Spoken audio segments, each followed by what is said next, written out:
देश में उभरते दलित राजनीति का एक नया चेहरा जो उत्तर प्रदेश से निकलकर आने वाले समय में शायद देश के राजनीतिक पटल तक भी छाएगा। चंद्रशेखर आज़ाद रावण हमारे साथ हैं। नगीना लोकसभा सीट से अपनी दावेदारी भी पेश कर रहे हैं। बहुत स्वागत। धन्यवाद। आप इस बार लोकसभा का चुनाव भी लड़ रहे हैं और इस बार आपके सहयोगी जो हुआ करते थे प्रतिद्वंदी के रूप में उन्होंने अपना उम्मीदवार भी यहाँ से उतार दिया। देखिए, लोकतंत्र है, सबको अधिकार है कि सब चुनाव लड़ें। आज़ाद समाज पार्टी अपने बलबूते पर चुनाव लड़ रही है, जनता के विश्वास, जनता के प्यार से चुनाव लड़ रही है और हमें भरोसा कि आज़ाद समाज पार्टी नगीना लोकसभा में अच्छे मतों से कामयाब होगी। जैसे 2022 का भी माफ करिएगा विधानसभा का चुनाव था, आप लगातार टच में थे अखिलेश यादव के समाजवादी पार्टी के कि एक गठबंधन हो जाए, एक गठबंधन के स्तर पर विधानसभा का चुनाव लड़ा जाए। अब विचारधारा के आधार पर भी आप लगातार कहते रहे कि विचारधारा हम लोगों की सेम है। उस समय भी बात नहीं बनी, अभी क्या दिक्कतें आई हैं गठबंधन में?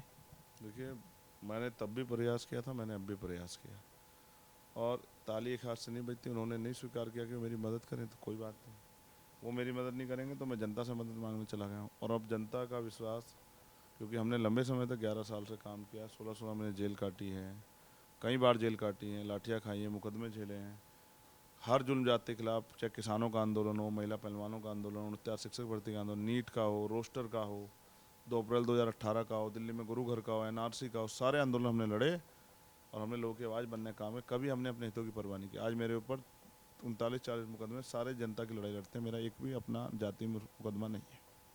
आपके साथ जब भी कभी जैसे आप पर गोली चली या आप जेल गए जब भी, तो तमाम पॉलिटिकल पार्टियों के रिएक्शन आए कि नहीं नहीं बीजेपी ये गलत कर रही है, सरकार ये गलत कर रही है।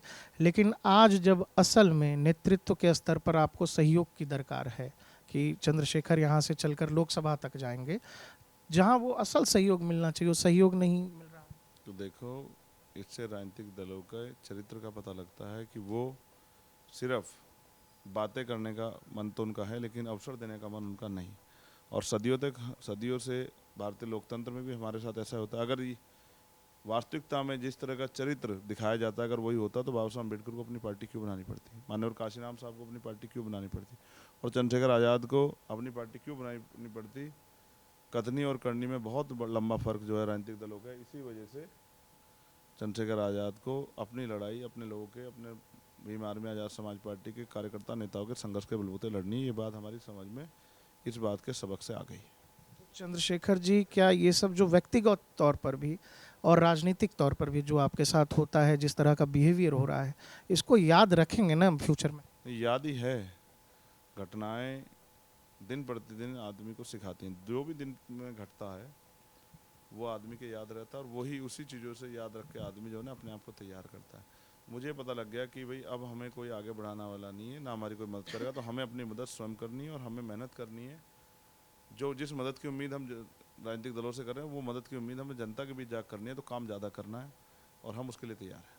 क्या आप इस बात को भी समझ पा रहे हैं कि आप जिसको अपना प्रतिद्वंदी बीजेपी को मुख्य रूप से मान रहे हैं, उनके अलावा और भी पार्टियां हैं जो आपकी प्रतिद्वंदी ही हैं, सहयोगी नहीं हैं वो लोग?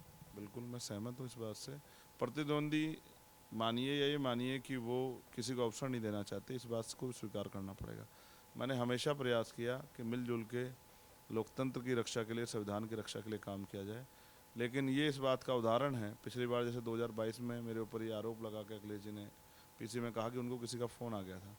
इस बार मुझे किसी का फ़ोन नहीं आया, उनको किसका फ़ोन आया ये वो बेहतर जानते होंगे, कि जिसकी वजह से उन्होंने मुझे एक सीट नहीं दी, 543 में से एक सीट पर मदद नहीं की। ये सामने है कि वो चाहते नहीं कोई नया व्यक्ति खड़ा हो जाए या नया व्यक्ति खड़ा होकर इन वर्गों के हितों की लड़ाई लड़े। वो चाहते हैं गुलाम की तरह उनके साथ लग जाए, उनको वोट करने लग जाए। देश में एक प्रॉपर पारिवारिक वर्ग है सर, कि जैसे मुलायम सिंह यादव के बाद अखिलेश यादव, मायावती जी के बाद उनके आकाश आनंद भतीजे, और चंद्रशेखर तो यूं ही निकल के घर से आए हैं, संघर्ष करके अपनी राजनीतिक यात्रा पर हैं। क्या आपको लगता है कि इस तरह के लोग जो परिवार से निकल कर आ रहे हैं, उनको एक नए युवा के खड़े होने से डर लग रहा है? आपके पिताजी क्या करते थे? मेरे पिताजी तो किसान हैं। आप पत्रकार कैसे बने? बस बन गया। हाँ, तो फिर मैं आपसे कहूँगा कि आपके पिता किसान थे, आप पत्रकार बने, ये अपनी अपनी सोच है। कोई राजनीति में किसी का इंटरेस्ट है, किसी का नहीं है। बहुत सारे बड़े राजनीतिक घर हैं जिनके बच्चे नहीं राजनीति कर रहे हैं, बहुत सारे घर हैं जो अपनी राजनीतिक विरासत को संभालना चाहते हैं। मुझे किसी से तो कोई तकलीफ नहीं, लेकिन मैं राजनीति इसलिए कर रहा हूँ आज़ाद समाज पार्टी, भीम आर्मी के लोग इसलिए काम कर रहे हैं कि जो समस्या 75 साल में इनको समस्या न समझा गया, उन पर काम हो और उन समस्याओं का हल निकाला जाए। हम व्यक्ति आधारित नहीं, विचारधारा आधारित लोग हैं, और विचारधारा के आधार पे हम बहुजन समाज को काम अपने पैरों पे खड़ा करना चाहते हैं, उनको जागरूक करना चाहते हैं। जो काम माननीय काशीराम साहब के जाने के बाद बंद हो गया, तभी भारतीय जनता पार्टी सत्ता में, हम उस काम को बखूबी कर रहे हैं और हम करते रहेंगे। माननीय काशीराम साहब ने कहा, मुर्दा लोग मिशन नहीं चलाते और जिंदा लोग रुकने नहीं देते। हम जिंदा लोग हैं और हम महापुरुषों के मिशन को कामयाब करने के लिए दिन रात एक कर रहे हैं और आगे भी इस काम करते रहेंगे। आपको क्या ऐसा लगता है सर कि मायावती बीएसपी के स्तर पर, राष्ट्रीय स्तर पर भी और उत्तर प्रदेश में भी एक वैक्यूम क्रिएट हुआ है, वो वैक्यूम राजनीतिक तौर पर भरे जाने की आवश्यकता है और उस प्रयास में आप हैं लगातार लगे हुए? समाज में एक निराशा पैदा हो गई थी बहन जी के कमज़ोर होने से और बहन जी के काम न करने से। अब वो निराशा उम्मीद में आज़ाद समाज पार्टी के आने के बाद बदल गई, क्योंकि उनके कार्यकर्ताओं में जोश है, उनके कार्यकर्ताओं में हिम्मत है और उनके कार्यकर्ता मेहनत कर रहे हैं। तो मुझे विश्वास है कि समाज इस मनोबल के साथ खड़ा होगा और समाज आज़ाद समाज पार्टी को मौका देगा। इस पूरे देश में जो आपके स्तर के जो युवा नेता हैं, मैं उनकी बात कर रहा हूँ, जिस तरह का निजी संघर्ष है आपका, उस तरह का निजी संघर्ष अखिलेश यादव के स्तर पे या आकाश आनंद के स्तर पे या राहुल गांधी के स्तर पर कोई व्यक्ति या वोटर देखेगा तो नहीं मिलता है उसको। क्या आपको लगता है कि इस तरह के युवा नेता जो हैं, जो अगली विरासत लेकर के आ रहे हैं, उनको ये खतरा लगता है कि चंद्रशेखर जैसा कोई नेता आएगा और हमें चैलेंज करेगा? क्या इस वजह से लोग आपको सहयोग नहीं कर रहे हैं? मैं नहीं जानता, मगर मैं मानता हूँ कि इस तरह के हर तरह के ये कोई खतरा नहीं है, लोकतंत्र चुनौती है। ऐसा तो है कि आप पर्चा भर दोगे जीत जाओगे, आपको जनता का विश्वास हासिल करना पड़ेगा। और अगर आप काम नहीं करोगे, आप योग्य नहीं होंगे, जनता आपके साथ किस आधार पर खड़ी हो जाएगी? 131 मेंबर ऑफ पार्लियामेंट हैं जो दिल्ली में बैठे हैं, शेड्यूल कास्ट शेड्यूल ट्राइब का रिजर्वेशन के आधार पर। कितने लोगों को जानती है जनता? उनमें से 10 के नाम नहीं जानती जनता। जो काम करेगा वही बचेगा, जो काम करेगा जनता उसी का सम्मान करेगी। राजस्थान में हमने जन समर्थन हासिल किया, मध्य प्रदेश में वो हमने काम के दम पे किया, भीम आर्मी आज़ाद समाज पार्टी लोगों की मेहनत के दम पे किया, और हम आगे भी काम करते रहेंगे। हम अपने काम के आधार पर अपने आंदोलन को मजबूत करेंगे।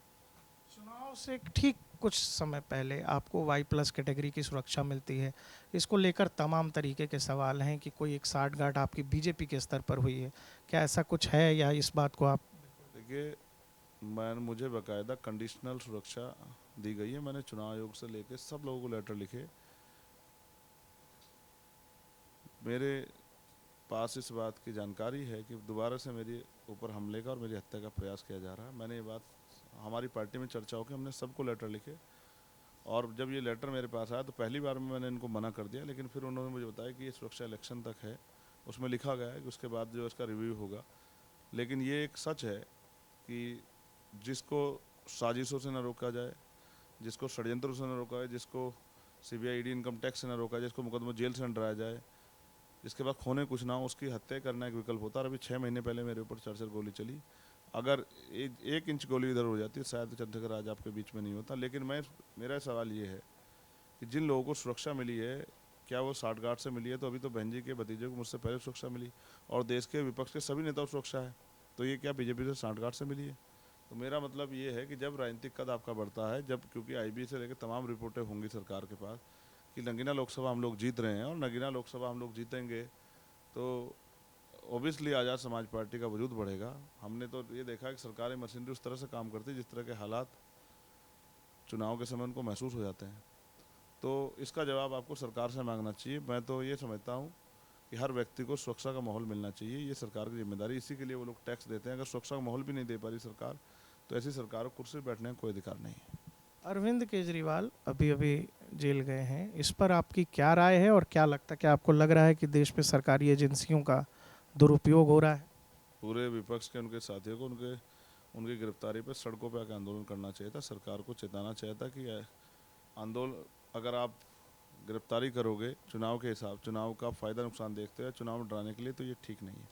लेकिन क्या हुआ क्या नहीं हुआ ये सब आपके और हमारे सामने है। फिर मैं आपसे कहूँगा, कानून व्यवस्था बनी रहे, ये बहुत अच्छी बात है। कोई कानून से खिलवाड़ करे उस पर कार्रवाई अच्छी बात है, लेकिन चुनाव में फ़ायदा लेने के लिए अगर किसी को गिरफ्तार किया जाए या किसी को नुकसान पे, ये अच्छी बात नहीं। अंतिम सवाल आपसे पूछ रहा हूँ कि देश में लगातार पॉलिटिकल पार्टियों का भी वर्ग और मतलब आमतौर पे ये चर्चा रही है कि ईवीएम को लेकर एक संदेह रहा है लोगों के मन में। विपक्षी पार्टियां लगातार करती रही हैं, लेकिन उसी ईवीएम से चुन करके सरकार बाकी बाकी जगहों पर भी आती है। तो क्या एक अगर आंदोलन ही हो तो ऐसा हो कि हम चुनाव का बायकॉट कर दें, या आपको लगता है कि कोई और रास्ता अपनाया जा सकता है? बिल्कुल करना चाहिए बायकॉट। अब ऐसे मामला सुप्रीम कोर्ट में चल रहा है, हमने सुप्रीम कोर्ट से कहा है अगर वो ईवीएम से ही कराना चाहते हैं वेल एंड गुड कराइए, लेकिन पर्ची जो है वीवीपैट से जो पर्ची निकलती है वो पर्ची से पैक्स मिलान कराइए और वो पर्ची जनता के हाथ में आए। इस पर सुप्रीम कोर्ट में सुनवाई भी चल रही है। पर्ची जनता के हाथ में आए, जनता कंफर्म करे कि जिसको वोट दिए उसी को गई है, वो पर्ची बॉक्स में जमा हो जाए, उसी बॉक्स की पर्ची गिना जाए, मशीन से गिनती ना हो। हम इस बात से सहमत हैं और फिर हम उस पर नज़र बनाए रखे हुए हैं। अगर कहीं से भी हमें कोई डाउट होगा तो हम पहले दिन से हर तरह के विरोध को करने के लिए तैयार हैं। माफ़ करिएगा, आप ये मानते हैं कि राजनीति में कोई दोस्त कोई दुश्मन नहीं? क्या चंद्रशेखर जी ये कहेंगे कि वो कभी बीजेपी के साथ फ्यूचर में नहीं जाएंगे? बिल्कुल नहीं जाऊंगा, कभी नहीं, ज़िंदगी में नहीं जाऊंगा। उससे बीजेपी के साथ जाने से अच्छा ये मानूंगा कि राजनीति नहीं करनी चाहिए। और फिर मैं आपसे कह रहा हूँ, राजनीति में दोस्त दुश्मन नहीं है, लेकिन वैचारिक हम जो आंदोलन चला रहे हैं वैचारिक पे आधारित है, और वैचारिक पे आधारित आंदोलन कभी समझौता नहीं करता। और जिस आंदोलन समझौते हो जाते हैं वो आंदोलन फिर ज़्यादा दिन चलता नहीं है। वैचार की आपकी ताकत होती है, वैचार के अगर आप छोड़ते हैं तो आपका आधार कमज़ोर होता है, जन समर्थन कम होता है, उसका तत्कालिक लाभ हो जाता है लेकिन बड़ा नुकसान आपको उठाना पड़ता है। हमारे साथ से चंद्रशेखर जी नगीना सीट से लोकसभा का चुनाव लड़ रहे हैं और अपनी बात रखते हुए ग्लोबल भारत लगातार आप तक उत्तर प्रदेश के हर हिस्से से एक रिपोर्ट पहुंचाता रहेगा। धन्यवाद।